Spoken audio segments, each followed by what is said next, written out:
کبھی تنہائی میں خود سے یہ سوال کیا ہے کہ اگر آج ہماری زندگی کا آخری دن ہو تو کیا ہم اللہ تعالیٰ کے سامنے جانے کے لیے تیار ہیں؟ رسول اللہ صلی اللہ علیہ وسلم نے فرمایا، اگر تم وہ کچھ جانتے جو میں جانتا ہوں تو تم کم ہنستے اور زیادہ روتے۔ صحیح بخاری، صحیح مسلم۔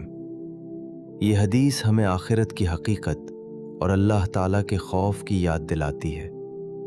ہم دنیا کے مستی نقصان سے ڈرتے ہیں، لوگوں کے سامنے اپنی عزت کی فکر کرتے ہیں، لیکن کیا ہم اپنے رب کے سامنے پیش ہونے سے بھی ڈرتے ہیں؟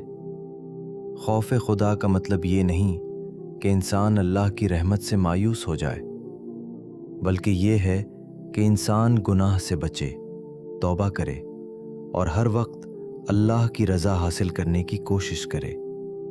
آج ایک لمحے کے لیے اپنے دل سے پوچھیں، اگر آج اللہ کے سامنے پیش ہونا پڑ جائے تو کیا میں تیار ہوں؟